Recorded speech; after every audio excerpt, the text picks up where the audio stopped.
Now for everyone's favorite segment of the week, it is time. It's time for a good old-fashioned Q&A, MMA What do you think we got? Any good questions? We shall find out. Questions. You think so? Yeah, I could tell. To hear from the man himself, You know, I saw some people Ariel were saying Helwani. that moderator Lewis was phoning it in. Like he didn't have the same. Who are these oomph. people? Yeah. New York City. Let me tell you something. It's This guy on the is nose. more And now, reliable to answer than your the questions, freaking weatherman. Get out of your seats and on Every your feet Wednesday because around here he 12:45 is, Eastern time, he sends us the Ariel questions. He picks the best Helwani. questions. I go back and see, were there better ones? Absolutely not. Don't doubt this guy, right? Tough to get up when you're sleeping in satin sheets, you know? That's right. Saying about him. No, I'm not saying that. The people are accusing him of that. That's what I'm saying. That's what the people are saying. Yeah, I'm saying he's on that grind. All right, he embraces that grind like DC. King Tyler is first up, and he was the first one to get on the board. Hello, Ariel and crew. In the last 6.5 years, our man Dustin Poirier has only lost twice, Khabib and Charles, in championship bouts. He is the only top 7 lightweight coming off a win that isn't already matched up, and the only lightweight in the top 15 pound for pound not named Islam or Charles. Given how Volk's, all respect to the number 1 pound for pound king from down under, fight played out, I think DP could also get in there and make a fun, exciting fight that he could win. Given the current lightweight landscape, this is the best PPV matchup as Conor is already lined up and not making 55 anytime soon. Could you and the team get behind this fight next in lightweight while Volk unifies the featherweight belts? Thanks as always, King Tyler. Funny you should ask. I was just talking to Mr. Dustin Poirier recently, and we were both talking about the fact and agreed on the fact that there is nothing for him right now. How is this possible? Now, this is a bit of a byproduct of his longevity, but just look at the rankings. Charles, Dustin, Gaethje fought. Beneil looks like he's booked. Chandler, Conor, Fiziev booked against Gaethje. Gamrot just got booked. Also, they're ATT brothers. Tarukian, RDA, Jalen Turner has a fight. Hooker injured. And then we're starting to get to the bottom of the division. Moicano's out there.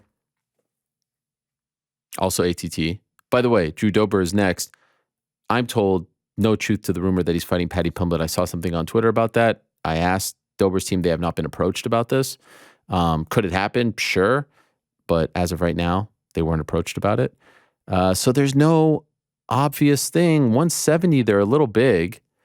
I don't know what he's going to do. You know, it actually makes more sense if you ask me to do Beneil versus Dustin than Beneil versus Charles. But if what you're asking me is this, are you asking me, should you do Dustin versus Islam off the bat, like right now, next for Islam? I don't know. It feels a little unfair to Beneil. He's got that long winning streak. Would I be upset? No. Do I think there's a great story to be told? Yes. Is he the odd man out right now? Yes. And again, Beneil's fighting in May, but also have to remember Ramadan is coming up, and so that could affect Islam's timing. Like I don't think he fights before Ramadan, and Ramadan is March, April-ish. And then he's going to need time after that. So tough. It's a funny world where he beats Michael Chandler at MSG. Chandler gets the big prize, the Conor fight, and the Ultimate Fighter, and Dustin's just kind of wondering, what do you got? I don't know. Anyone else out there have an idea for Dustin Poirier? GC, Rick, I don't know. Anyone? Paddy Pimblett. Dustin versus Paddy Pimblett? Are you being serious? That is bananas. That would be fantastic. How long would that last? I don't know. I don't think Paddy's around. Paddy versus Drew Dober. For a minute there, I was like, that is what we need. That would be our hero, Drew Dober. That chin going in there. Oh, he would be fantastic. Moicano versus Paddy would be a fun one. Oh yeah, the lead up to both those would also be fantastic. I don't know what to do with Dustin. Honestly, tough one. There's really, unless he's going to fight like an Arman Sarukian, and I don't know if that gets him excited. I don't know if there's an answer to that question right now. Have to wait and see how some of these fights play out. King Zalo, greetings, Ariel. This is tough, but your take on the whole pound for pound situation had me in fumes as you continuously defy your own logic. Really? I'd love an explanation as to how someone could win the contest but not the fight. Really? Isn't the fight the contest? Alex fought Islam the same weight class of 155. It's not like he contested the bout at 145. If he beat him, he takes the spot. At least from your perspectives. Clarify, I tend to side with Rick's pound-for-pound point of view and firmly believe Volk should remain atop. Cheers to you and the whole crew. Wait, so we ultimately, what you're saying is we agree, but you don't agree with my logic. All right, fine. Again, pound for pound is fictitious. I saw someone saying, oh, are we just handing out participation trophies now? That's exactly what pound for pound is. Participation trophy is pound for pound. Pound for pound is one big fat participation trophy. That's what it is. It's not a real belt. It's not a real division. It's not a real weight class. It's just, it's fantasy. And so what I meant by won the fight, not the contest, won the contest, not the fight, it's that even Bruce Buffer says it. The judges score the contest for, he says contest. Contest is what just happened. And yes, you could go with won the fight, not the night. We could go with that one too. But at the end of the day, if we're looking for the fictitious, like who's the baddest man on the planet, who came out on top, who took less damage, who inflicted more damage, to me, that was Volk. And so in this fictitious world of pound for pound, he wins. And by the way, the official UFC rankers appear to agree with me as well. Now, I don't know what their explanation was, but that's all it is. And it's, look, no shame in being two, especially when you haven't been at the top. I mean, what was Islam ranked before the Oliveira fight? Guy's got a whole career ahead of him. He's going to be one in no time, probably. Chill out. But I think on the night, Alex proved that he is number one. That's what I think. It's not clean. And I've said it before. You beat someone in their own weight class, Leon, Usman, Alex, Izzy, you got to give them the nod. But now, pound for pound, fantasy, who's the baddest man if everything was equal? I think it was Alex. By the way, why are you so upset? Why are you so upset? We agree. What's your problem? Cash Cody. Good day, Ariel. With Volk putting up the fight of his life against Islam and both men putting on a thrilling fight, where would you rank this in terms of championship fights, attempts to become double champ? Thank you again, Ariel, for putting on a great show and answering as many questions as possible. I mean, it's I don't know if it's my favorite fight. I don't think it's my favorite fight of all time, but I thoroughly enjoyed it. I was thinking back to the recent main events, and there have been some really good ones. I was trying, like Izzy Pereira was a great fight back in November. Islam Charles was somewhat one-sided. I mean, there have been some good fights, but like this is up there. I loved it. I loved the drama. I loved the chess match. I loved the back and forth. I loved the intrigue. I loved the size difference. I loved everything about it. The historical element attached to it. Attempts to become double champ, hard to say. I mean, I don't know if anyone who has tried to become double champ ever, and there haven't been a ton, fell short like this, right? Like Izzy, that wasn't really a close fight. Didn't have that drama. It was also at the Apex. Just didn't have that feel. It wasn't, just wasn't the same. In Australia. And by the way, can I just say one thing about Australia? Like, this hasn't been said enough, and I don't think it was said enough going into the fight. Islam didn't get enough credit for taking that fight in Australia. Not a lot of people would do that. You're the champ, and they're fighting for your belt. And you're going to go to his hometown shortly-ish, 4 months after you just won the belt, and defend against that guy moving up who has nothing to lose, everything to gain. Tough spot. Didn't get enough credit for that. Not a lot of champions would defend their title first, second, third, fourth, fifth time in the challenger's home country. Now, again, I know this is a little bit different because Volk is a champion as well, but they were fighting for his belt, for Islam's belt. I think he deserves some credit for that. Santana127, hey, what is up, Ariel? Love from Panama, land of the great Roberto Duran. Wow, what a legend. With this performance against Islam, regardless of the outcome, and also remaining as number one pound for pound, do you think that Volk has a free ticket, kind of like Money in the Bank briefcase, that he could just defend his 145 title and just be the number one contender at 155 whenever he chooses and whomever the champion is, considering no one has even touched Islam in that division other than that one loss? Alex might be the toughest matchup for Islam at 155. How crazy is that? and he's the 45 champ. That being said, I don't think he has this free ticket to just fight for the belt whenever, unless he, vacates the 45 belt, and I don't think he wants to do that. I did see Islam say something like, "Oh, I knew I wasn't going to be ranked number one because I see how they treat us," and I'm assuming he's referring to the Russian fighters because he mentioned Magomed, he mentioned Petr Yan. I mean, was Magomed robbed? I don't think Magomed was robbed. Was Yan robbed? That was just a super close fight in Abu Dhabi. I don't know. I don't believe that there's any anti-Russian bias when it comes to ranking, especially not the UFC rankings, because it's pretty much the UFC doing those rankings. What are you drinking there? It's good stuff, Frank. I gotta tell you, it's actually better than the actual. Wow. But yeah, Alex might be his toughest matchup. That's kind of a crazy thought if you think about it. He's the 45 champ. Hi, Ariel. Loved your interview with Jens Pulver on Monday. This is from Dupes.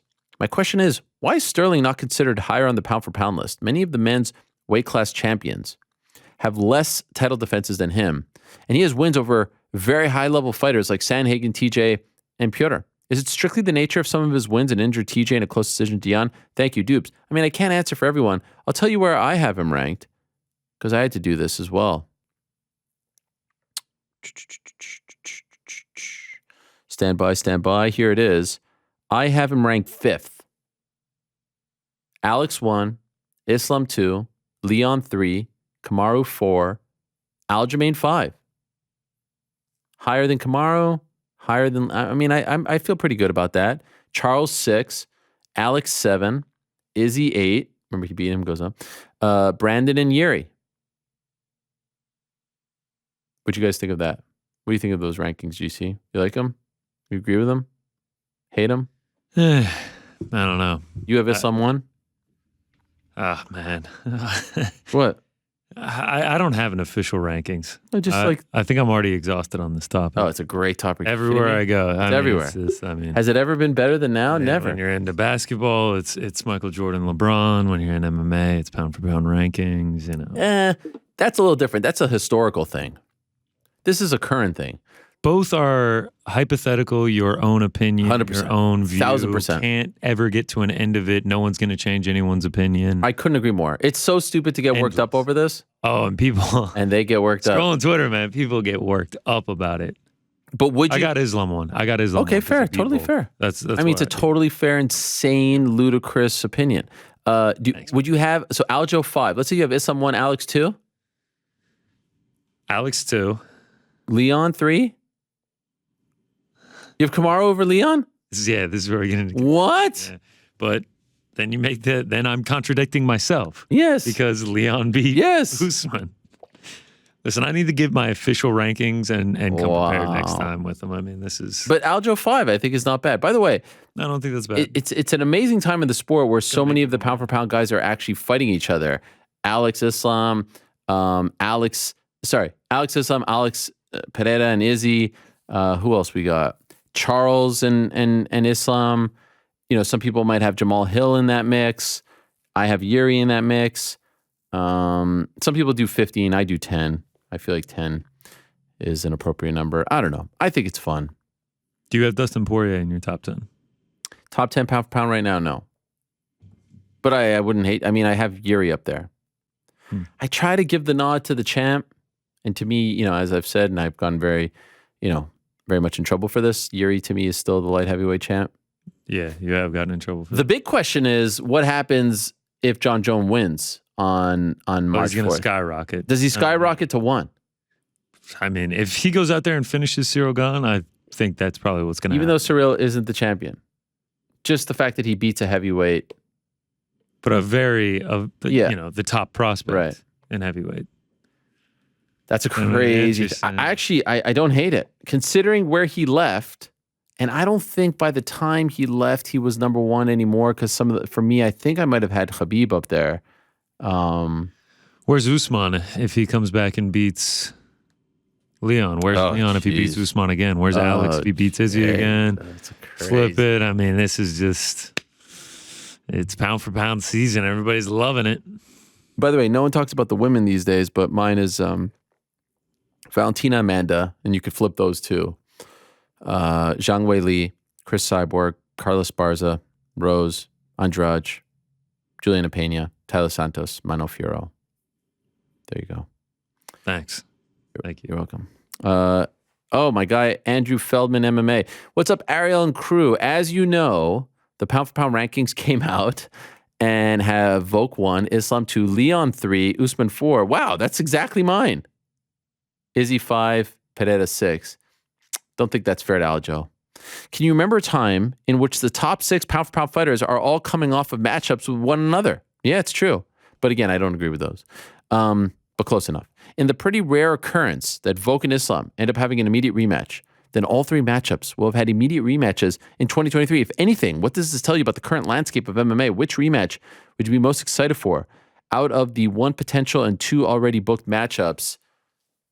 Man, Volk, Islam, Leon Usman, Izzy Pereira, geez Louise. All of them? It's hard to pick. Maybe Volk Islam after all of this. You know what I mean? But I mean, I'm super excited for Leon Usman, super excited for Izzy Pereira. Hard to pick. But it's a good time to be a fan. Like we said, the next few pay-per-views are all tremendous. Cheeto Pancakes, what is up, Ariel? I would be remiss if I didn't wish you a happy National Flag of Canada Day today. Wow. How come no one wished this to me? Can't get this out. Crypto put it in too tight. It's too tight. Can't even get it out. I was going to wave it. Put your back into it. Dun, dun, dun, dun, dun, dun, dun, dun, dun, dun, dun, dun, dun, dun, dun, dun, dun, dun, dun. Hope it's been a good one. Anyways, my question is about the UFC's crop of talent brewing at basically every weight class. After another impressive performance from JDM, I thought about some of the other fast-rising prospects in the UFC and wondered where you and the guys would rank these fighters based upon highest ceiling and potential to one day hold UFC gold. All right, here we go. Jack Della Maddalena, Jailton Almeida, Umar Nurmagomedov, Ilia Topuria. Golly. I feel like GC's going with Jailton. Can you rank them? Actually, no, you love Jack too. Dude. The 3 were Jailton, Ilia, Almeida, Della. JDM, Umar Nurmagomedov, Ilia Topuria. Oh my God. All right. So far actual accomplishments and like still having that huge prospect value. I mean, I would say Ilia is 1. Like, I mean, that win over Bryce Mitchell was unbelievable. That was a big one. Yeah. Jailton 2, because he literally, like, we have yet to see him struggle. Like, it's like he just toys with his opponents and they land one significant strike and he always gets a finish. JDM, like, before the finish with Randy Brown, like, Randy Brown was having some success. So I'll go JDM 3. But then Umar, I mean, the way that he finished Raoni Barcelos was like just freakish. It's literally like 1, 2, 3, 4. Like, they're all in the exact same. I mean, anytime any of them fight, it's must-watch television. I'll go Umar 3, JDM 4. Rick? I got Jailton 1. I can't blame you. Can't hate on that. The path is the easiest. We're talking about. Thank you. I was just we're about to say that. championship. The path is just so much easier for him than any of these other guys. Yeah. Then for me, it's a toss-up between Umar and Ilia. Could have either one, and then JDM last, and I feel like a goof because he's so damn good. But it's like there's no bad fighters, and like these guys are all so damn good. It's an impossible task. It's pick your favorite kid. The only one I'm really sure of is Jailton 1, just because those divisions are sparse, and he can heavyweight, light heavyweight. Pick your poison. I agree with that. Almeida, Topuria, Nurmagomedov, Maddalena, but it's 1A, B, C, and D. Yeah, some good young prospects coming up. Where's Bo Nickal in that mix? Too soon? Too soon, probably. Bo Nickal is Bo Nickal fight? Does Bo Nickal fight for a belt in 2024?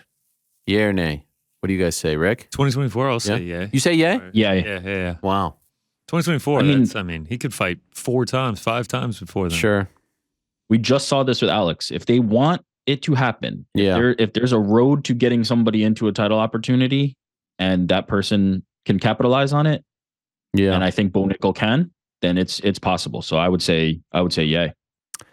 Could we talk about the haircut? How do we feel about the haircut? I mean, I think he said it. He was trying to be like you. I liked his hair. I really liked it. He has great hair. It was like really flowy. It was healthy. I like the look. I don't know. As Let the man live. I'm just saying, like it feels like a crime to not capitalize on that hairline. I mean, I love the guy. Great hair. I'm a big fan. I was. Rick, you wouldn't understand. I mean, you get your head shaved, and then a week later, this is what we're working with. You're like a chia pet. It's true. Like this I liked it. Okay, I'm not saying I don't like it, but like there has to be a 1 and a 2, right? Like there has to be I have a Volk and feeling- Islam.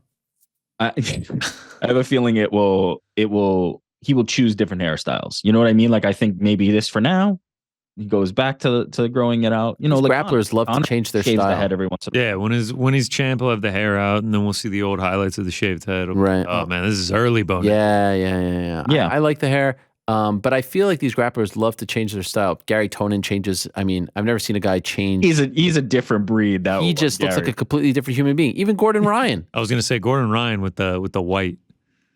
Yeah. It's all crazy. I'm for it. Yeah. I'm for the style change. Style blender. Zach J. Good morning from SoCal. I wanted to get your thoughts on Verdict MMA, the app where people can vote for who won each round. Zach for sure works for Verdict. Asking me to, if this global scorecard was implemented as a replacement for the judges, would this fix judging? Or would it become a popularity contest? I appreciate your time and everyone's hard work. So, full disclosure. I hear you laughing, GC. Full disclosure. I really like the guys behind Verdict. I know some of them. I don't know all of them. You said that they have to for sure work for Verdict. The fact that they use the phrase global scorecard, like that's their thing, then he's got to work for Verdict. That being said, again, I didn't choose the question. I really like them a lot. I will also say I have never used it. I just, I'm doing a lot. I'm not putting in my score. But I think you have, right? Oh, yeah. I've used it a ton. I make my picks there every week. I mean, we got the biggest league on the app. But you make your picks. Do you actually score fights on there? I don't score as much, but they give you an incentive. You get experience points if you score it. It is fun to score the rounds on there and see what other people are thinking because it does update live as to what people think. I mean, it is cool. It seems like a great idea and fun. I don't think. I mean, you can't. Could it ever replace it? No. Just I agree. It's popularity contest at times, right? I mean, it's a cool indicator. But when people post that and say this, this Verdict had Volk is the winner. I'm like, all right, cool. That's what that's no different than me doing a Twitter poll, right? Yeah. I mean, it could be interesting to see, but you can't give people that credibility to properly score the fight. What if you have a huge bet on a guy? You're just going to score every single round for him no matter what. I feel like Rick has a hot take on this. Let's hear it. I mean, if the hot take, if my take is hot by saying we're going to fix judging by turning it over to the uneducated fans of this sport, then call me, whatever the hottest thing on earth is. No, I mean, I can't imagine that being a hot take. It's a fun thing. I like that they have integrated the picks and all that, but it's that. Nothing more, nothing less, right? It isn't the future of judging. Taco Enthusiast asks, hi, Ariel. I support open scoring. Now, by the way, you know what? Can I just say, we didn't even think of this. How would open scoring have affected Saturday night's main event? I'm honestly shocked it took you this time to mention it. We were discussing it on Monday in the back. We were like, he hasn't said open scoring. It was a very big 2022 thing. I haven't really brought it up in 23. I don't think it would have affected it at all. I wouldn't think, no. Not because he came on strong in the 5th, maybe the 4th. Yeah. I thought one of the most interesting things that he said in the interview was the lapse of judgment, talking smack. He was getting cheeky. If he doesn't give up that takedown in the 4th, what happens? That might have been the fight right there. I mean, yeah, he could have won the round. Right. And then he would have won the fight. Anyway, open scoring, still love it. But I think he says open scoring would have hurt the quality of the Volk versus Islam fight. Without knowing who was ahead, that 5th round became one of the most fun, dramatic, and iconic rounds I can remember.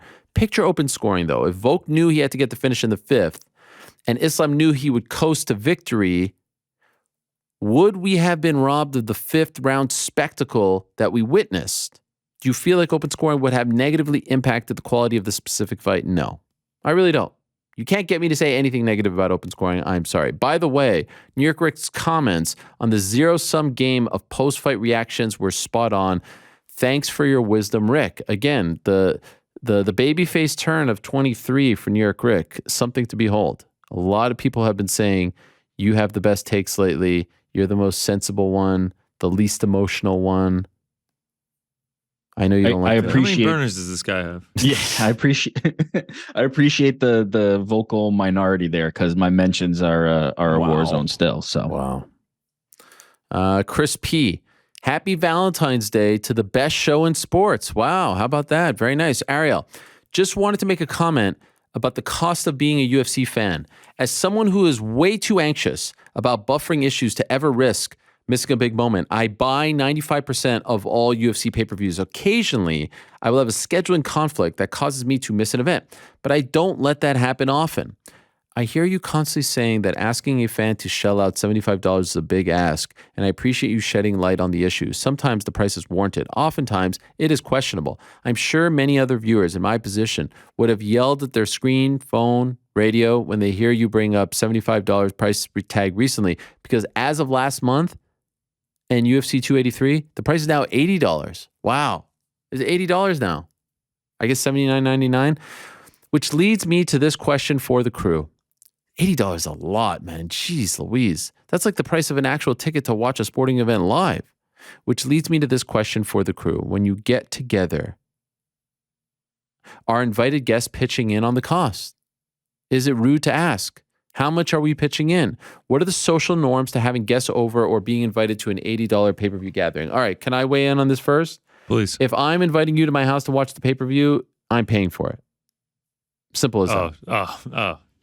No? Yes, completely disagree. Why? You're coming to me. Yeah. You're my guest. It's my treat. Well, you're going to go around being like, hey, can I have $5? That's a very mysterious Frank move. Can I get $5? Wait a minute. 10, bro. No. See, Send you're me both 10. right. You're both right because it's how it's presented, right? If I say, come on over, watch the fight, that's an invitation. Sure, pay for it. I get it. I would do the same. But you can also upfront discuss, hey, do you guys want to split the fight and come over? That eliminates the need for you don't ask them to show up and then ask them for money. If that's discussed beforehand, fine. But you can't have people over and be like, hey, my Venmo name is, No. You know what I mean? Discuss it prior. Depends if it's your boys or not. The real mysterious Frank move is to be like, yo, everyone send me 10, 15 bucks. And then he just illegally streams it anyway and doesn't What? pay-per-view. Frank's not done this? saying that I've done that. You're kidding. How do you know? Yeah. UFC 275, he did that.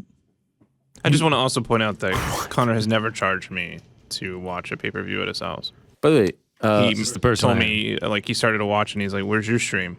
oh, I had to reach into my bag and pull out my laptop. you got to watch on your own. By the way, what are you eating, Frank? Not a damn thing. Sounds like you're eating That's something. Joe. That is 1,000%. That's totally you. Joe. By the way, He is leaned over on my microphone right now. So rude of him. you're allowed to eat. No. What's going on in the control room? Let's take a look.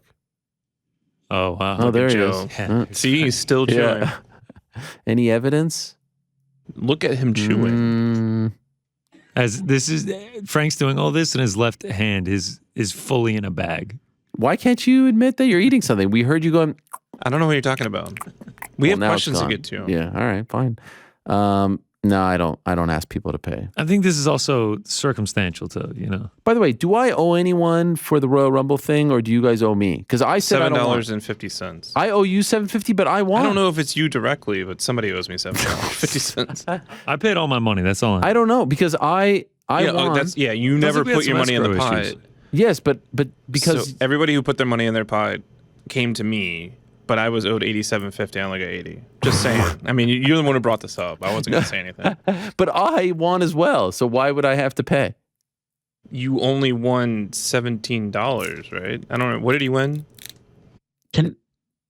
I have no idea. This has just been so poorly handled. Like, yeah. No, won. it was a simple paid my task. money, I Venmo lost, the that's money all I know. over, and then we would sort So it I out. owe you $7.50 even though I won half. Somebody does. no, I don't think you owe him $750. Yeah, that can't be possible. That can't be I right. won $87.50. That is crazy. I've only received $80. Look at I have the receipts to back it Look up. at the conviction involved because you did actually follow up in the I text said chain. it. Well, even Alex was like, "Bro, I don't have the 750. You're gonna have to take that up with them." I'm like, "Wow." I think some people forgot to Venmo, didn't they? Oh, I definitely didn't Venmo because my thing was no. But listen, No, but he's owed money. I'm owed money. I understand. I told you guys you don't have to pay me.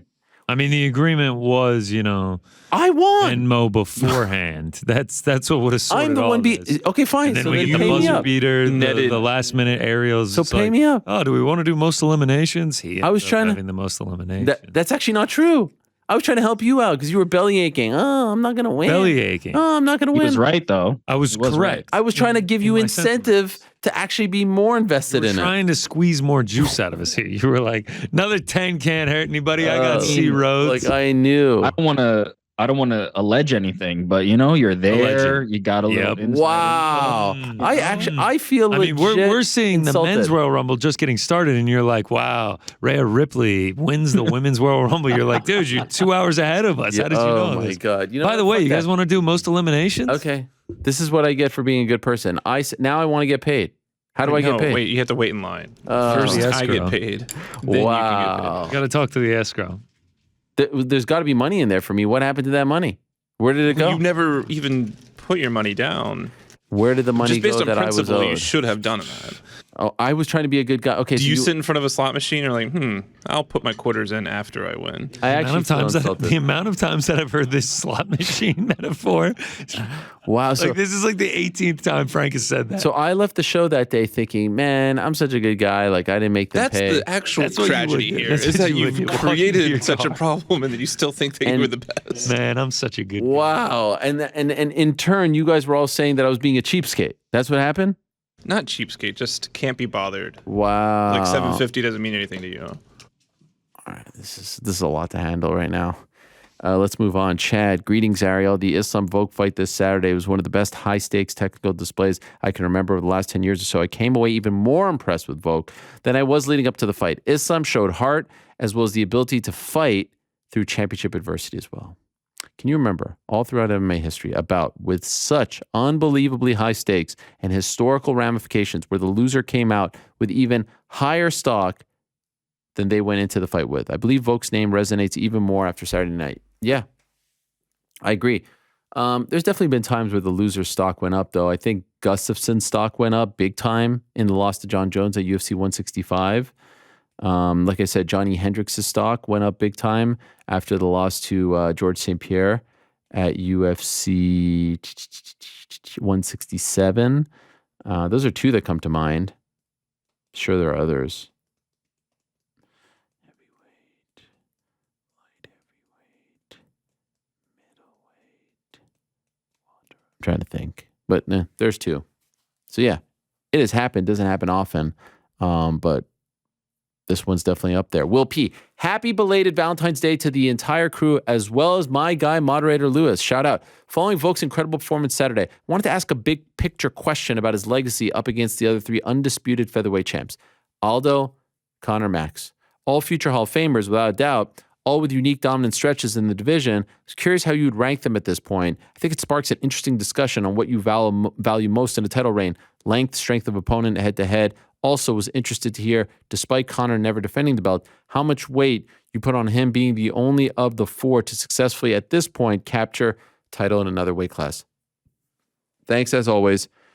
And go Sami this Saturday. Sorry if this was too long. It's tough because they don't all meet at the same point in their career. Jose Aldo was the one who, put the division on the map. He was the face of the division. He made it feel big and important and had an incredible run. Volk did beat him, but it was later in his career. Also has the wins over Max. I feel like the two most... Max has wins over Aldo, Conor. I don't know, man. It's a tough one. It really is because they all actually fought each other. Except for Conor and Volk. Gun to my head, I feel like the appropriate answer is it crazy to say Volk, Max? I don't even know. Because how can you put Conor over Aldo? Because of the longevity. Volk, I mean, could you possibly do Volk, Max, Conor, Aldo? Can you do Volk, Max, Aldo, Conor? Can you do Aldo? Maybe the answer is Aldo, Volk, Max, Conor? I don't know. Conor was one that broke the streak. This is a really tough question. New York Rick, what do you think? Yeah, it's extremely tough. I don't, much like with the pound for pound, I don't put all the stock into the head to head, right? So I would not have Conor above Aldo in any capacity. I think Conor is last just based on the resume in that division. I would probably have Volk, Aldo, Max, Conor, but I could hear Aldo, Max, Conor. Yeah. But I could hear if you swap Max. By the way, isn't that crazy? It's hard. Isn't it crazy that Conor beat Max? I know in a different time. Conor beat Aldo, and then yeah, but it's about body of work. You can't, if you just rely on the head to head, you're in a loop. It's just not possible. Yeah. I really don't know. Who'd you have as number one? Look, Volk's the only one who's not getting beat by these guys, right? Like he's the only one that out of the competitors that we're talking about doesn't have losses. All in their prime. Who's the pick? See, that's an interesting question. Oh man, all in their prime. I'm probably going still Volk. I'm probably still going Volk. Yeah, Volk. All in their prime. But man, I would love to see Jose Aldo kicking Volk in his prime. I would love to see those two have a striking battle. That would be incredible. The problem is, I think that Volk will be able to mix it up. Like he's just too well rounded. I think he's an evolution of the game that I don't think we will have seen even at their primes from the other guys. But featherweight has had some very good champions. We can say that. That's for damn sure. I mean, those four guys, incredible, absolutely incredible. Todd in Dallas, dear content creator Helwani, I've only been addicted to MMA and your shows since 2018, and I'd previously never heard of Jens Pulver, but I literally teared up watching him live on the pay-per-view last weekend, and your interview with him on Monday was amazing. His "be your own best friend" quote will stick with me, and I'll share with my kids for years to come as well. What a super likable dude he is. No question from me this week, but just a note of sincere thanks for giving the good guys of the sport, like him, a platform to speak and share their advice and stories. Todd in Dallas. Thanks. That was nice. I appreciate that. Yeah, he's an absolute legend. I love the way he handled it. I love the way he has handled it. I love how much it meant to him, the story about his father and his son. I mean, just amazing stuff. Truly amazing stuff. July is going to be amazing when he gets actually inducted. Quick fire round. Maverick, what's up, Ariel? We see what you see when you have a guest via Zoom, but just out of curiosity, what does your guest see? You at your desk, a close-up of you? So correct me if I'm wrong, guys. They see this camera shot. It's just me turned to this screen. Is that correct? Yeah, they see you. That's right. Everyone left. No one's here to answer my question. They all answered you at once. I didn't hear a single thing. Oh, but I didn't. By the way, for the record, that didn't go through my headphones. Frank, how about you answer on his behalf? I mean, Joe, just talk to him again. No, don't hear it. He hasn't said anything. Oh. Hey. Oh, there he is. Now, does the public hear this? I don't know. Wow. Frank? No, you've literally changed your answer on this every time. Sometimes you tell me they do. Sometimes you tell me they don't. Sometimes you tell me that they never bring this up again because they always do. What is it now? They can hear him. Okay, now they can hear him. 2 weeks ago, they couldn't hear him. Why are you being It's a mystery. Well, I have to know if I have to you know how much I love you asking me this. That's all I'm saying. This time it's yes or no? It's a yes. Okay, Joe, what is it? So they see this camera angle. They see this? Yep. Just me turn here, right? Yep. There you go. Gilbert, yo, Ari J. What story that you broke in your career are you most proud of and why? Oh, my. I don't know. Brock Lesnar coming back UFC 200?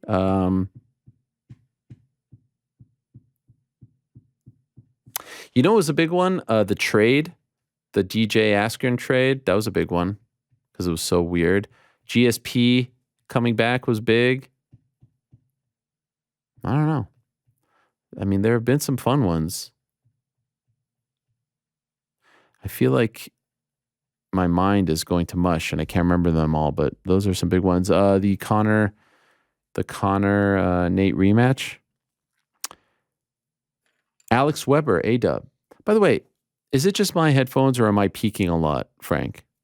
It's just your headphones. All right. A-Dub, is Playa Bowls a respectable açaí bowl shop? I'll say this about Playa Bowls. You all know that I'm very particular about my açaí. It is a chain, right? I think they have them all over the tri-state. I don't think it's like an American, like national chain. Maybe I'm wrong. Does anyone know? I don't know. It's actually quite solid. I actually like Playa Bowls. Now, I like it for what it is. I don't like it as, the creme de la creme. It's certainly not in my top 5 best açaí experiences because the top 5 is in Brazil. But as far as an actual açaí experience in America, it's actually not bad. It's not bad at all. You guys have had it, right? I think GC had it. Yeah, it's good. It's not bad, but you don't really have, anything to compare it to. Yeah. What's I don't have a gauge. What's that? I haven't been to Brazil. Right. Well, I don't know. Are they good in Brazil? They're pretty good. I have to. Yeah. Where would you get Yeah, I the didn't best açaí bowl? Are you guys? I feel like you guys are mocking me now. Nobody's mocking you, Ariel. Frank's You're anti-açaí. peeking a little bit, though. Hold on. Am I? No. Yes. I don't really know how much I want to do this anymore. Oh, stop it. I mean, it's just I come here. I think I'm home. This is the place I feel most comfortable. And We love you, Ariel. Leroy asks, Lewis won't ask this, but I will anyway. Wow. How about that? A little shade. Folks said, you know what I mean, several dozen times during the interview. When fighters have a verbal tic like this, is this something you notice and think about during the interview? Or are you so in the zone that you are totally unaware of? No, I notice. Of course I notice. I noticed Jens Pulver said ironic a lot in the interview. Did you guys notice that? It's just a thing. No, but I have picked up on the, you know what I mean? Yeah. From Volk. He's a legend. No, of course. I could tell you about a lot of verbal tics from a lot of different people, including my own, but I'm not going to be that guy. Lewis, what are the team's thoughts on Erin Blanchfield's chances in her fight against Jessica Andrade on Saturday, and what might be next for the winner? Well, I feel like we're going to get GC's thoughts later on in the program. You got a little action on that one? Yeah, I guess you're just going to have to wait to find out. Okay. A little tease there. And what are the odds for that one right now? What's the line? Main event? Yes, the main event, Erin Blanchfield. So you asking main event right now makes me think that you didn't hear the question previously. Yeah. What could That's why I had to tease. Yes, it was that a was beautiful tease, executed. That was a I mean, professional broadcaster that move is right there. pro stuff. But we literally and- just talked a minute ago. What else could you have done since the last time we spoke? I mean, I'm doing work back here. Sometimes the ears zone out. I gotta click it back in. I feel like Right now, currently DraftKings Sportsbook, Jessica Andrade, minus 140, Erin Blanchfield, plus 120. who deserves more credit for this fight? Blanchfield for taking the fight on short notice against Andrade, or Andrade for taking the fight on short notice versus Blanchfield? Andrade, because she just fought a couple weeks ago, and I feel like Blanchfield was just kind of got to get a fight in here. Yeah. It's typically going to be the fighter who's higher ranked and giving their giving their opportunity. What are they going to do? Are they going to main event Zach Pauga versus Jordan Wright? I mean, could you imagine? No. I couldn't imagine either. I couldn't imagine that. I couldn't imagine either. They would eventually just have to pay someone 7 figures to step in and main event it. So how do you feel about over 1.5 rounds? Over 1.5 rounds, that is currently lined at minus 240. Is this what you're thinking? Minus 240 plus 175? Yeah. What do you think? Why is this your parlay? I don't know. Or the fan? I mean, Do you like it or no? yeah. Fight goes the to fishing decision upside. minus 50,000. I mean, that's an incorrect line on Oh, is it? on a different sports book. Yeah, Oh, okay. it's plus 175. Oh, why does it say minus 50? I mean, that's a typo. Okay. All right. Well, that's quite the Minus typo. 50,000 would be ridiculous. Next for the winner, I'm not sure because you still have Tyler Santos out there, but I feel like you can make a case for the winner getting. Well, it depends. If Valentina Shevchenko loses, she's getting an immediate rematch, so that changes everything. But then if she wins, is the winner next? Maybe. Winner gets Manon Fiorot. I know. Yeah, she's out there. Hey, you know what? At least 125 is getting a little interesting now, right? Give Manon, Andrade a Jean? title shot. Yeah, 115, It's a way 125. moves up. Wei Li, Araujo. There's some players. Blanchfield's currently 10, so that'd be a big jump. I'm really curious to see how Grasso does against Valentina. Like, is the question, is Valentina dipping a little bit? Was it a bad matchup for her? Grasso's not that, the last couple of tough matchups that Valentina's had is against grapplers. Grasso's not that fighter. Interesting. We're going to find out. We're going to find out. Wow, this next question is super long. Holy smokes. Father Claus, Hola Ariel, Moderator Lewis. Is it just me or are MMA crowds more knowledgeable than ever? I don't remember consistently hearing big pops over simple moves like guard passes or underhooks during fights. Those pops were usually only saved for knockdowns or fully secured submissions. Yeah, it's not bad. Not bad. The sport is growing. People are getting more educated. It's not bad. 284 didn't make me realize this, that crowd would pop over any movement Volk made. And I think a lot of the people who are in attendance think without doubt that he won, maybe because of the crowd. The crowd reacts to a move from Volk and less so from Islam. Certainly a case tough for the judges.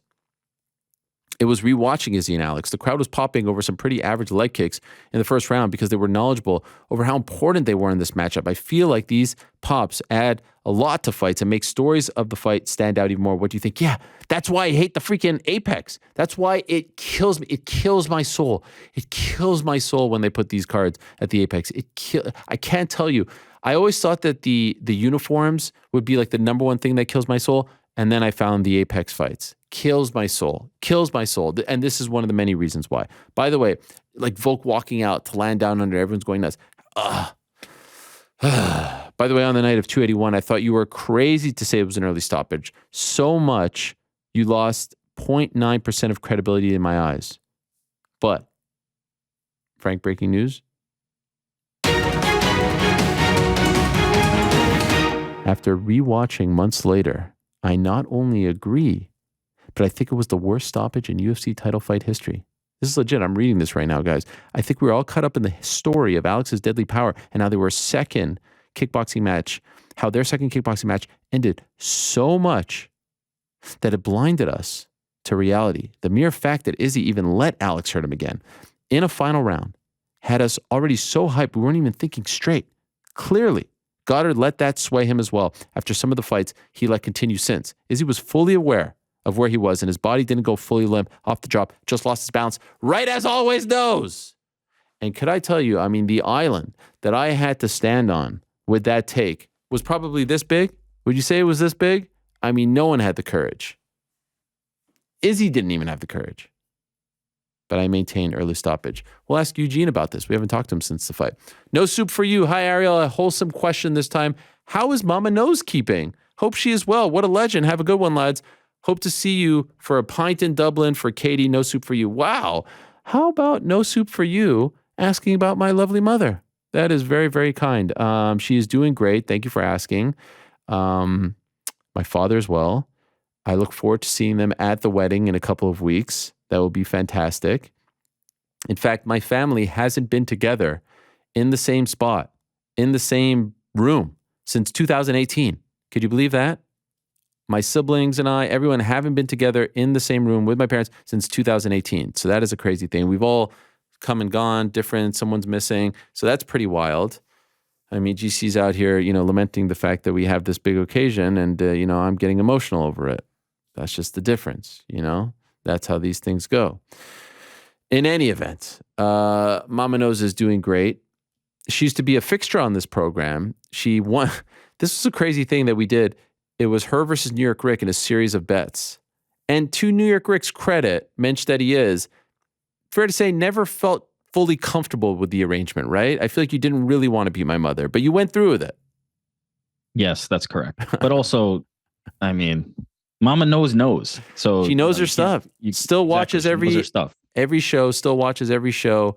Text me. Good luck on the show. Have a good show. Fully aware of what's going on.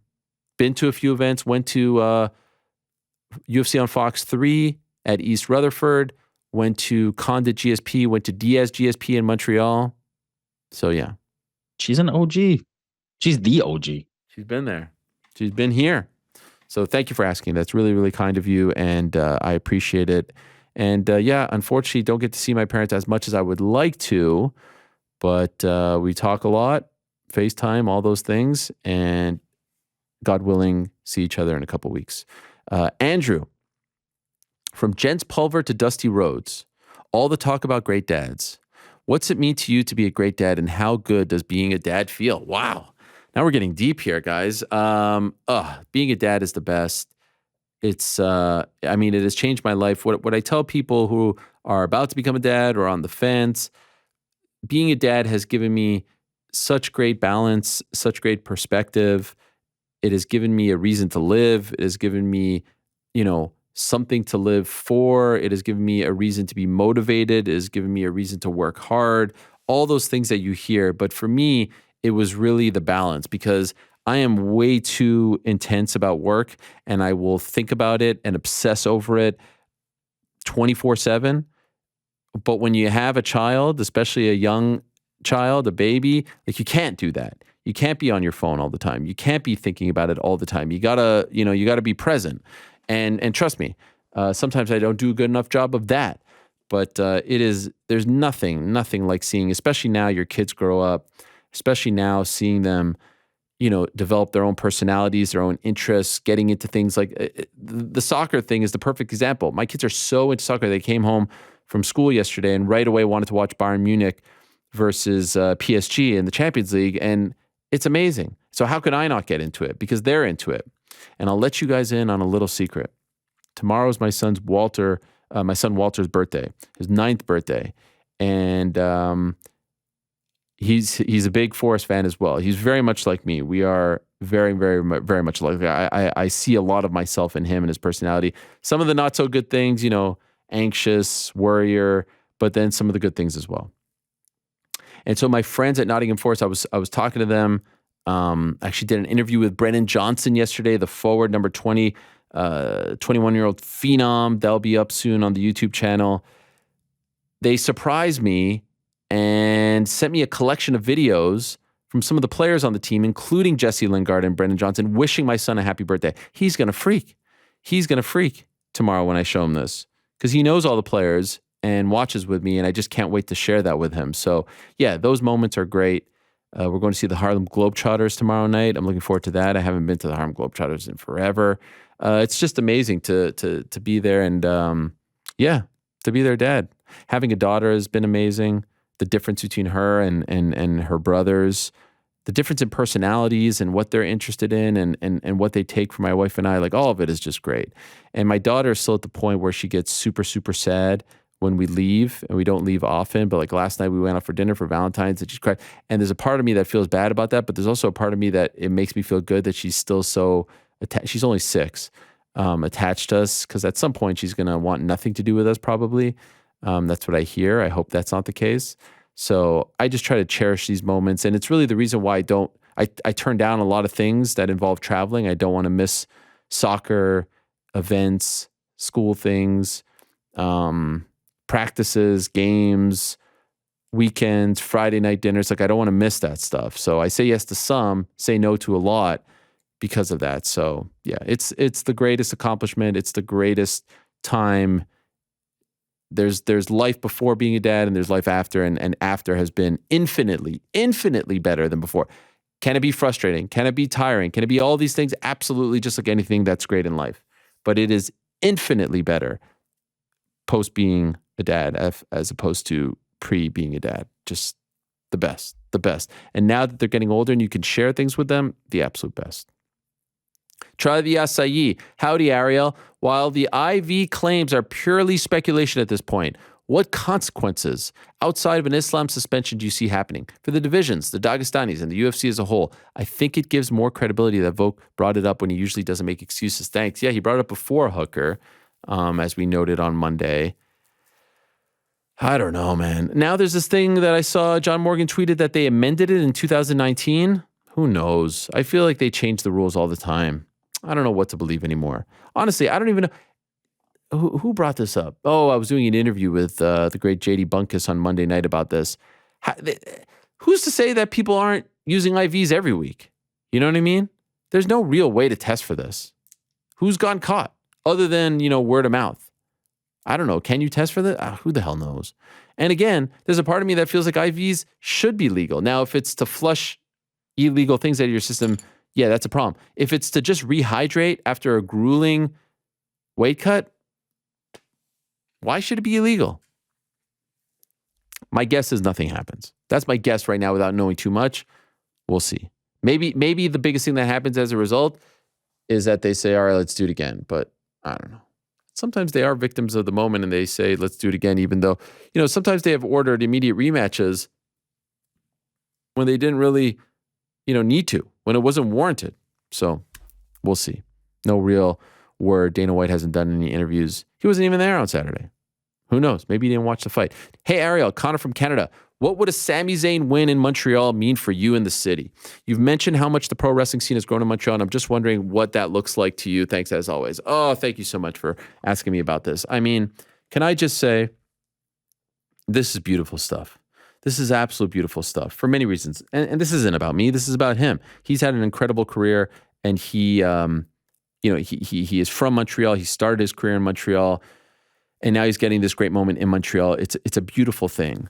But if you're asking me as a fan who is from Montreal, it's also a beautiful thing. And I'll explain why from my perspective. From my perspective, the first thing that I ever loved as a human being was pro wrestling. I remember going to, my local video store, Avenue Video, TMR Shopping Center, and seeing WrestleMania 1. I remember renting it. I remember watching Maple Leaf Wrestling every Saturday at 12. I remember getting the pay-per-views, not live. We couldn't get them live, but we would get them at the video store a month or so later and having to put my name on the list to try to get it first, take the little thing, go to the guy, he gives you the tape, and freaking devour the whole thing. I had a box of LJNs. I had the ring that was all beat up. I had to tape it. I mean, I adored pro wrestling as a kid. Adored it. Again, I've told you, go to the doctor, get a shot, close my eyes. My mom says, think of a good thing. I'm scared. I'm thinking of Bret Hart. That's who I'm thinking about. That's the thing that makes me, that's my happy place. 1991, go to the Montreal Forum, watch Bret Hart, Mr. Perfect, fall in absolute love. And I've been to big shows in Montreal. I've been to that one, that was a house show, but I was at WrestleMania. I was at 18 in Toronto, but then the Monday Night Raw after 18. I was at the Montreal Screwjob, Survivor Series 1997. I was at No Way Out in 2003. I wasn't at Breaking Point in 2009, but I've been to SmackDowns and Raws and things of that nature and a litany of house shows at the Forum and at the Bell Center. And now here's the thing. The Montreal wrestling scene has always been attached to the Survivor Series. And that's one of the most famous or infamous nights in the history of pro wrestling. And for Canadian wrestling fans, it's really a dark night. It's really a negative. Like we talk about it now, wrestling fans talk about it now, but it's really one of the darkest periods in the history of Canadian wrestling and Montreal wrestling because it happened at the Molson Center, now the Bell Center. We're attached to it. Even though Brett is in Montreal, he was beloved in Montreal and throughout Canada and throughout the world. And so you have all these events and they've tried to recreate the screw job and all this stuff. And there were big moments with Hulk Hogan and whatnot. And prior to all of that, in the 70s and whatnot, you had Andre the Giant and you had Ivan Koloff and you had Dino Bravo and you had Rick Martel and you had the Rougeau brothers later and you had Mad Dog Vachon and Luna Vachon and you had absolute legends, Edouard Carpentier and all these guys, Pat Patterson, maybe the greatest of them all. But in the modern day World Wrestling Entertainment orbit, universe, we've never had one of our own in one of these cards. We've never had one of our own at the very, very top, headlining it all, top of the bill, going for gold. And you have these two guys, Kevin Owens, Sami Zayn, who started in this scene, in this town, super local shows, 100 people there max, couple hundred people who didn't fit the bill, who didn't look the part, who everyone thought would just be regional wrestlers at best, who then become indie darlings at best, who then become WWE prospects at best, who then become main card, main roster, big-time players. And one of them, Kevin Owens, gets accelerated to the top, becomes a star, becomes champion, and has stayed at the top for a very long time. The other, Sami Zayn, also from Montreal, took the detour.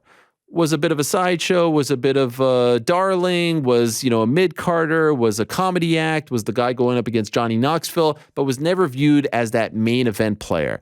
Then he gets inserted into this bloodline feud, and what happens? He becomes an absolute darling, an absolute star, and this bloodline thing has been some of the best things that they've ever done, at least of recent memory.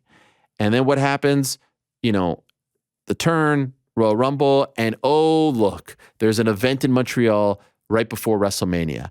And now, for the first time in what feels like forever, this February pay-per-view, which is usually the lame duck pay-per-view, which is usually the one right before Mania, you just got to get through this one to get to Mania. There's never going to be a big title change or anything seismic that happens. Now you got us wondering, is it going to be Sami versus Cody? Is it going to be Sami versus Cody versus Roman? Is The Rock going to show up? What's going to happen? How could they deny that pop? Is Kevin going to show up to help him out because he hasn't been on the Royal Rumble since the Royal Rumble? And now we're talking about this thing that we have willed, the fans, happening in our city, in La Belle Province, in the same freaking building where Brett got screwed, one of our own at the top of the bill against the hottest thing in pro wrestling who hasn't lost the belt in almost 3 years. It's freaking magic. It is freaking magic. So yeah, it's very personal, not just for me, but for all Canadian, but in particular Montreal wrestling fans, because usually it's Canadian stars at the top. You know, the Edges of the world, the Christians of the world. It hasn't been Montrealers at the top. And let's be honest, in Canada, we're often third place. It's Toronto, it's Vancouver, it's Montreal. These days, back in the 70s, it was Montreal first, but now it's all about Toronto. Toronto gets all the love. Then it's Vancouver, and then it's Montreal. It has become common to put Montreal third. We don't get a World Cup slot. We don't get a new stadium. We lose our baseball team. We're second class. Finally, for one weekend, we are at the center of it all. Everyone's talking about our city. Everyone's talking about our building. Everyone's talking about our history. And everyone's talking about our own guy. And I don't know what they're going to do. And as of right now, I'm not scheduled to be there. I might go. I'm not sure.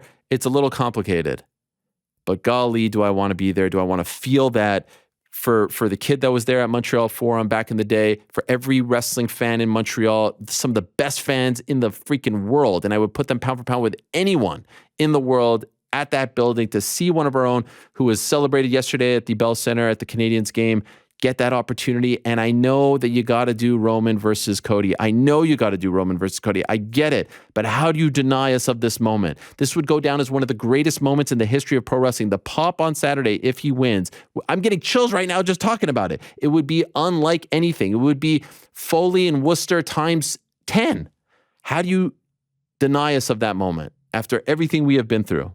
After everything he has been through, how do you deny us of that moment? And then you figure it out. And you do triple threat or you split the titles, figure it out. But give us this moment. This moment would be so great. Oh, I can't wait. Did I sell you guys on it? Are you going to watch it? Someone tell me they're going to watch it. Yeah, I'm tuning in, man. That was quite the promo. It's just so great. It's just so beautiful. It really is one of the best things that they've done in a very long time. And he's such a likable character. He's such a likable guy. And they have really turned this into David versus Goliath. But this time, it's not like the underdog going to, enemy territory. He's at home. So he gets 20,000 people on his side as well. It is going to be deafening in there. It is going to be absolutely insane.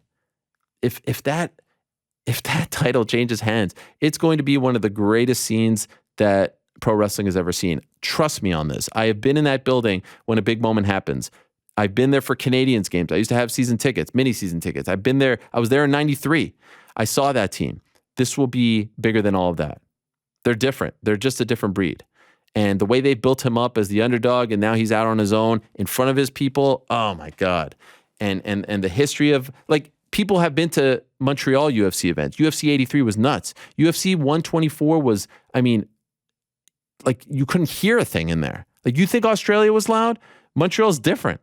I'm telling you. For GSP, for one of our own, when it's one of our own, when it's one of our guys or gals, different place. You may say I'm biased, but it's a different freaking place. So yeah, the way they built this up, and the fact that they put Montreal on the map here for this card, this wouldn't be the same if it was happening in Boston or Philly or Buffalo or some random San Antonio. Brilliant. This shows long-term planning. This shows a vision. It's brilliant. Oh, can't wait. Can't wait to watch it. I don't know where I'll be, but I can't wait to watch it. I got 2 left here, but am I out of time? Yes. I am out of time. All right. We'll get back to that. I got all fired up talking about that. I love this stuff. Jack Sherman, a question for the team. What would be your walkout song, and does it change based on location? Being from New York, I Get Money, 50 Cent would pop at MSG. I have always said that my walkout song would be Hit 'Em Up, and this is before all the 1070 Helwani stuff, even back in high school. When I was in high school and I was playing in a big basketball game, I would listen to two songs, Hit 'Em Up and Triumph by Wu-Tang. Those were my go-tos. What y'all thought y'all wasn't gonna see me? I'm the Osiris of this shit. Wu-Tang is here forever. But Hit 'Em Up was number one for me. What about you, Frank? I bet you have a good one. Is it the Strokes? What are we thinking? Gonna go with the Wallflowers. Wham. Wham. Wake Me Up Before You Go. Stop it. That is ridiculous. Rick Astley? No Rick Astley, just some Wham, some George Michael. Why did it sound like you were on a speakerphone? Just because I still had you up in the room. There it is. What about you, GC? Walkout song? Yeah, I don't know. There's something special about Many Men by 50 Cent. Wow. It's a great one. It's a great one. It feels like fighters do well when they walk out to that, too. I'm surprised you're not going with an Atlanta song. Yeah, I mean, I could maybe cook something up, but I mean, this is just right off rip. 30 seconds to think about it. Yeah, well, just like seems like you've spent some time thinking. Well, I've been asked this question before. Yeah. How come every time we go to New York, Rick, it always seems like he's so busy? He is very busy. Why do you have? How many monitors do you have in front of you? Because you're always looking multiple different directions. Do you have multiple Are you one of those like 3 monitor guys? I've got my laptop, and then I've got my laptop onto a monitor. Wow. So, one double screen, like a extra wide screen, and then my laptop down below. Oh yeah, how big? And is why it? am I so busy? Is because I have a job that's, you know. But it always seems like you're. I mean, I'm giving you a compliment here. You're locked in. You're like. Yeah, it sounded like a compliment. It definitely sounded like a compliment. What would I rather be like? Oh, let's go to New York, Rick, and he's up there like freaking, twiddling his thumbs and taking a nap and yawning. No, I mean this is a much better alternative. What about your walk? We're also yes. We're also short-staffed. We're hustling over here. All right, understand? All right. Nice. My bad. Walkout song. Walkout song. I've never thought. I've thought about it many times and never landed on anything because I don't feel compelled. Like some Pantera. I know it will never happen, so it hasn't become real. Like I just don't. I don't know. I don't know the answer. All right. I think I do know. It would be mellowing rather than aggressive. Enya is oh man, mine would definitely be on the more aggressive side. I have also said I would you'll go remember mellow. this, New York Rick. I've also said Three Little Birds would be in contention. Yeah, I love it would be more in that vein than the aggro side. Sail Away, but I don't know this. Going Atlanta based, maybe Nuck If You Buck. No, pretty good one. Who sings that? Oh wow. No, serious. You're not going to tell me? Yeah, moving on. What? Do you know who sings that, Frank? Yeah. Nuck If You Buck? What are you Crime new Mob. here? Who sings it? Crime Mob, a little scrappy. No. You didn't like Three Little Birds? I would not walk out to that now. It's a great one. Talis Ladies used to walk out to that. It was great. All right. There you have it. One more. Aaron. Hi, Ariel. Jens Pulver being inducted into the Hall of Fame really made me appreciate the pioneers, the guys that made me jump out of my chair back in the day. For some newer fans, can you give them 5 old school fighters that they need to watch to fully appreciate this great sport? For example, I would say my faves would be Mark Kerr, Mark Coleman, Marvin Eastman, a little bit later, but fine, Jens Pulver, and Frank Shamrock. Thoughts on my list, and what would yours be? All the best, and thank you for answering my question. I appreciate it. Golly, that's a great question. Eastman's a fun one. Not exactly a Hall of Famer, but definitely a fun one. Well, I mean, first, I would say Hoist Gracie, just because he's the guy who started all of this. I would say Mark Coleman. I like that one. Does Krokop count, or is he too late? I don't know.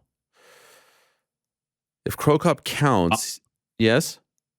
I'm saying yes for sure to Krokop. Okay, he's not too late?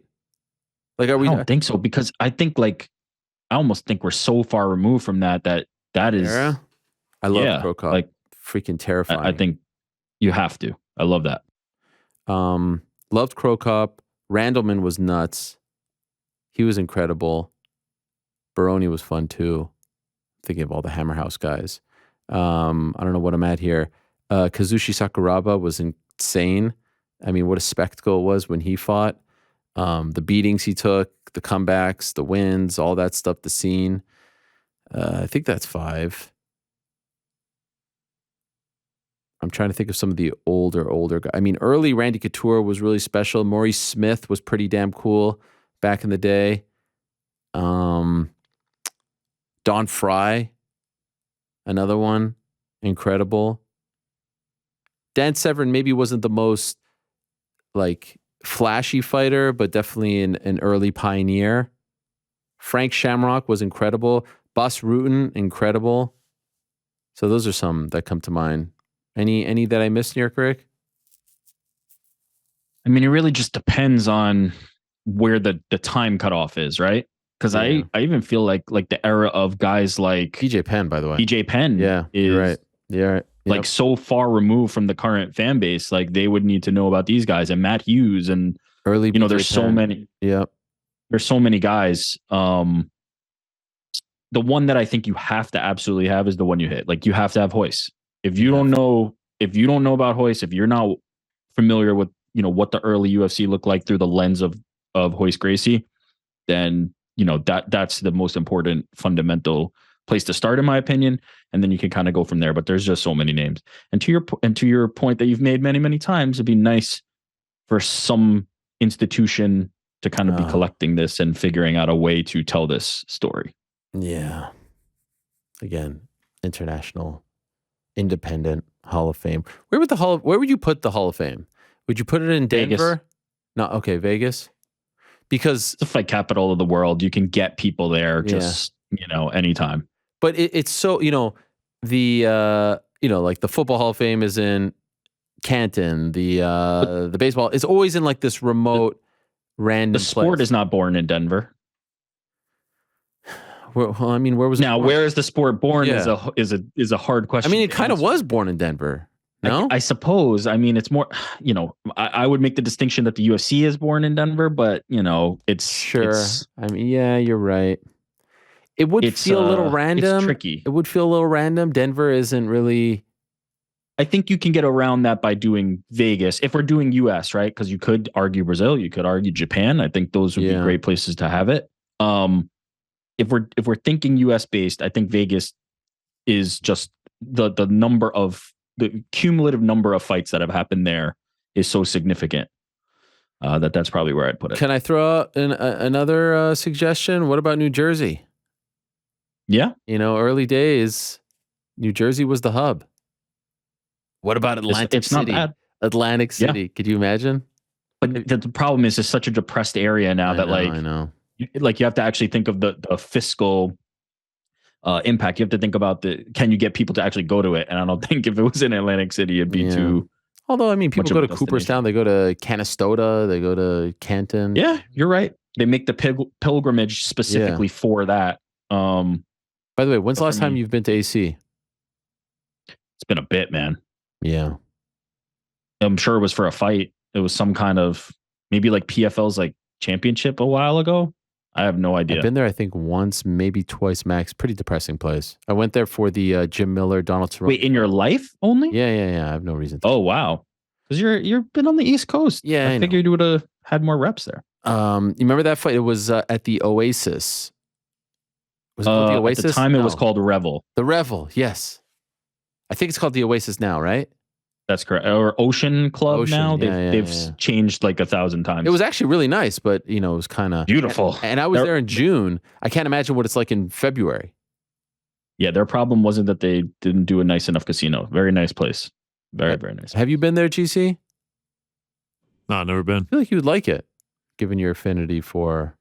You think so? Yeah. After how bad you guys said it was? Well, no. There's actually I have a friend actually that loves going there. That goes there like once a month because he's a huge gambler. He also loves Gambler's Paradise. Gambler's Paradise. You never been to Vegas. I mean, it's not quite Vegas, but it's the closest we have here on the East Coast. But another thing that he loves that he says, like he preaches about this.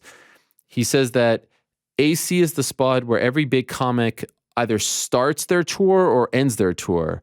And you often get them before they go out, before they hit New York and all the big spots. So you'll get like a Chris Rock just trying to figure out his set, or I don't know, a Tracy Morgan. He told me recently he saw Sarah Silverman. So like it's if you're into gambling, if you're into comedy shows, It's not a bad place. It's just like there's, I'm not a big gambler, There's no reason to go there other than to gamble. Right. Is the thing. I will say, as much as I love sports betting, I'm not a big like card game, roulettes, any of that. That's what I was going to ask. If you're not a table game person, it's not at you all. might as well just go to Vegas. The vibe and the energy is so much different there. July. What week? See you there. I watched the Heat beat the Thunder in the 5th game of the NBA Finals. That was the day before that Miller-Cerrone fight. And that was pretty cool at the sports book. There were people there watching that. AC, yeah. Shout out. 2012. That's right. 2012, yeah. Fucking long time ago. Jesus.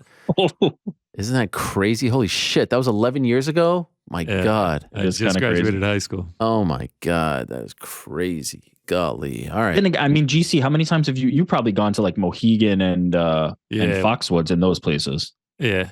Believe it or not, I've never been. I've never. Oh, what? Excuse me. I've been to Foxwoods. I've never been to Mohegan. Oh, I think Mohegan is better. Really? Yeah. You don't need to go to Atlantic City. That's better. Just go there. Yeah. Skip it. Remember that commercial? Take a chance, make it happen. Finger snapping. The wonder of it all. Yeah, let's live for the wonder of it all. Is this for Atlantic City? Foxwoods. Yeah. Oh, Foxwoods. I used to play it all the time during the Knicks games. Nice. All right, there you have it. Okay,